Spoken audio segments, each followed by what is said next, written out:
So I should introduce our new guest, Ioana Lazarescu. Ioana is team leader I40 Sensor Service Center at Robert Bosch Engineering, and she will talk about Bosch Sensors, connected industry, serves human, not vice versa. Let's see your opinion about this, and also let's hear Ioana share more about her subject. Thank you. Thank you. So, my name is Ioana Lazarescu. I've been working for Bosch in the last 9 years and recently also joined the development in Cluj. We have a very interesting project in Cluj, which is part of a much more bigger project within Bosch. It's called Smart Factory. What maybe not so many people know in Romania is that Bosch is not only doing boring machines and refrigerators and stuff like this, but also a big part of Bosch projects are automotive, and the subject or the main topic for this year is Simply Connected. What does Simply Connected stand for in Bosch? We have mainly 4 topics. It's connected mobility, smart home, smart cities, and Industry 4.0. What I would like to show you today would be an example of what Bosch is doing within the industry, Smart Factory. And if you have any questions on the way, please feel free to ask. So the project or the example which I'd like to show is called TrackQ. It stands for Tracking Quality with Sensors. Maybe for just a short overview for all of you, but I suppose it's nothing new. How big the trend is in connected things right now. 2015 there have been 6.6 billion connected things and people, and this is rising exponentially, so it's clear where the trend goes, where the market is, and that's where Bosch also wants to place itself. As a solution for TrackQ, the overview, what do? We have implemented sensors within the transports of the goods on the trucks, and what do we want to achieve with this is end-to-end tracking of the goods from the suppliers up to the end customer and to the OEMs. We want to trace the quality, and the features for this are, so we want to be able to see the complete workflow from purchasing, from up to warehousing, dispatching, and up to the cost receipts and replenishment at the end. We want to see or to improve the quality by using the sensor data and detecting the different environmental data which we get on the way, and also monitor this data. How does this look like? We have implemented in the trucks, we have different goods, different boxes in which we place them. And in these boxes we placed different sensors. These sensors send their data via Bluetooth to a gateway, and this gateway is then sending the data up to into a Bosch IoT cloud, where the data is secured. From there, also other systems within our factories, like ERP or SAP, are also taking this data, and through the localization also, we also have a GPS sensor. We are able to see where the truck or where the goods are at a certain moment. Is there a delay in the delivery of the goods? Are there any quality defects maybe happened on the way? So we are able to say when the departure time is, if on the way, for example, we detected certain shocks for certain goods which are very, very sensitive. It's very important. This parameter is also very important. Other goods, maybe light or temperature or humidity is important. For that, we send the data, the parameter to the cloud, and we are able to see where the transport is, what the position is, what the parameters are. Is there a need for example, if we get to the end of the supply chain, we don't want to deliver defect goods, so we want to know before that if the goods are defected. What we are doing right now, for example, the truck driver can have on his mobile an application and he can check on the sensor whether these goods have been defected on the way, or can get immediate alerts once it happens. So we are now currently already able to establish also the material flow, but also the information flow available in the real world, which is transported now in a virtual world and available and transparent for everyone. Right now, maybe more interesting for the developers would be which sensors do we have? Several sensors, as I said. Some are bigger, some are smaller. We have sensors which are connected or rechargeable via USB. Other sensors which have their own battery and can be recharged by a USB or even by an inductive charging. We also have a power pack extension for this. From the communication point of view, we have Bluetooth, we have Wi-Fi, GSM, which are right now used. Also, in future, we plan to use Zigbee in the industrial applications. So what I'm telling you, what I'm explaining right now is an example, a single example for transport of goods, but we also use these sensors in plants. We install them on line productions. We can monitor their different parameters, whether there are vibration on certain machines. Is there a possibility that the goods are defected at one, or the products can be defected even before this is happening? So we are able right now to make preventive and predictive maintenance. What we also can do through this Bluetooth communication, we can send alerts either to the operator in the line or to the driver on the transport. We can also decide, and he can decide whether he will stop or not the line or the transport. Or we can even access the production line, or we can even stop the transport to go further. This is how the box looks like. This is one of the sensors with a rechargeable battery. We can detect using, for example, a sensor light. So in this case, we are using sensor light, humidity, depends also on the material which is transported. We can measure accelerometer, magnetometer, and so on. So different combinations of sensors. For example, by using the sensor light, we know if the box is opened, this might indicate that there is a theft, maybe, probably. So immediately the driver or even our internal systems can get an alert or an email or a message. If we use, for example, we have already tried a pilot where we transported piezo actuators from Bamberg plant to Homburg plant, and which was very successful. Piloted officially, it will be only in October this year.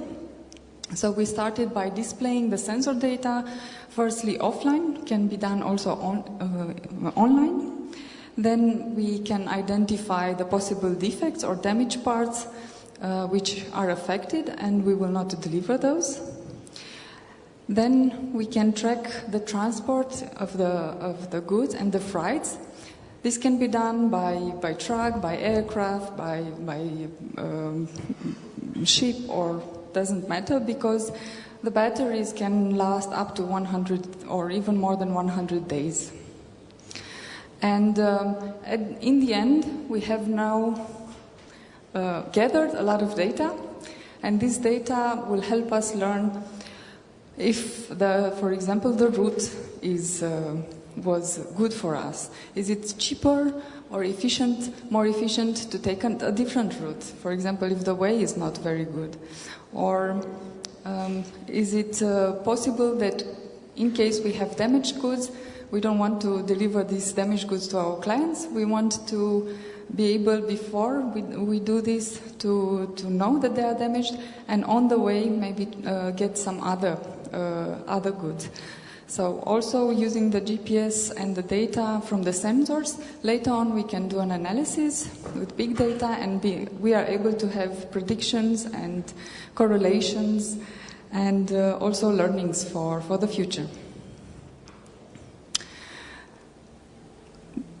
What we have on this sensor, for example, is also a visual LED, which indicates if that certain box was damaged. Of course, this data can also be can be seen online.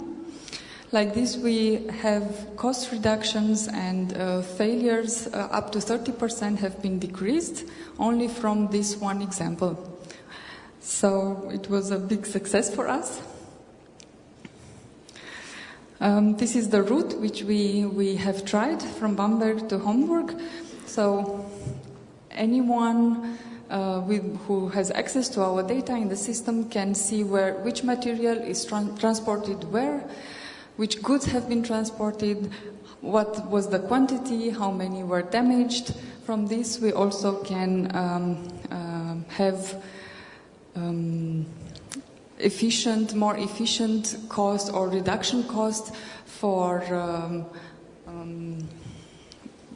our lager. I'm missing the English word for that. So for our stock, we can reduce our stock, and we do not need to have too many materials if the transport is not coming on time. So also on the estimated arrival time, we are able to know which materials we need and whether do we need it at all. So if you want to use this will be free. You can also access the TrackU at bosch.com. As I said, this is one example. We have many other examples within the connected industry. Some we are just learning right now, some are for fun, like our beer order sensor. We used this sensor which is placed on a table in the bar. So if we incline it in a certain angle, or we tap with our beer glass very hard on the table, the waitress might come and take our order immediately, so we don't have to wait too much or stay sober too much. We also have hammer stroke. We tried to implement this sensor in a hammer stroke, especially for the men who want to show exactly how powerful they are and who strikes better hammer. But these are just applications, more for fun. What's interesting within this industry is that I like to think about it like music. Before, nobody could do music, or only the people knowing to play an instrument were able to do music. Nowadays, everyone with computers and applications, everyone can create a piece of a song or a piece of music, and that's what is also we enable today. We provide services, we provide the products, we provide even complete solutions, and have a lot of experience, but also want to learn from our users for what else can these sensors or the applications can be used for. It's a future without limits. So I think it's a very exciting topic, which will bring a lot of gainings, not only financial, but also for social events, because depending on these costs, we have production plants or which are placed low cost, so in countries like Romania, and this efficiency can spare us of a lot of moving of working force from one place to the other. So if you have any questions, feel free to ask.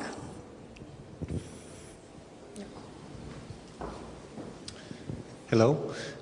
Thanks for the presentation. I have a question about the interoperability. I suppose right now it's in development and it's still under testing. It's not ready for production. But for future plans, do you have like an open platform for integration with other sensor vendors? For the moment, we are working with our own sensors because Bosch has a lot of sensors. In most of the mobiles which we own, there is a Bosch sensor inside, even if that's not very well known. So we don't see the need to necessarily go with sensors from other suppliers. But of course, that's also open in discussion for future, especially this TrackQ application. This is right now still ongoing because there are still some things which are under test, but it's piloted already and it's working, and it's also free for the external public or customers. So it can be used very soon. Yeah. Thank you. You're welcome. Other questions?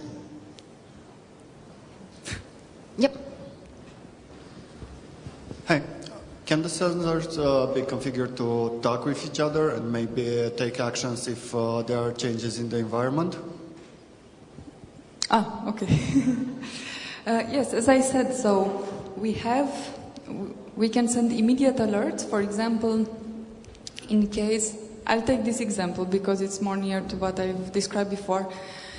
If we detect a shock on our way of the transport, we can determine what the limits are, the minimum, the maximum limits. Depending on that, we can send an alert. This alert depends on which customer needs are. Can be either just informative, an email, an SMS, or I don't know, message on the iWatch or whatever. This is also done. Can be also intrusive.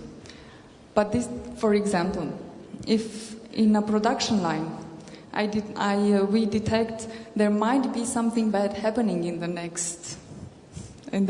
near future, because I detect certain vibrations. Yeah.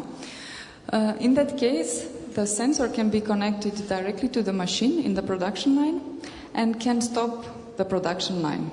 But this is very intrusive, so that's why I'm saying, do we really want to stop the production line, or do we want to let the operator decide whether he should stop or not? Depends on what the needs are, but both of them are possible. That's a good question. Cool. Other Any questions?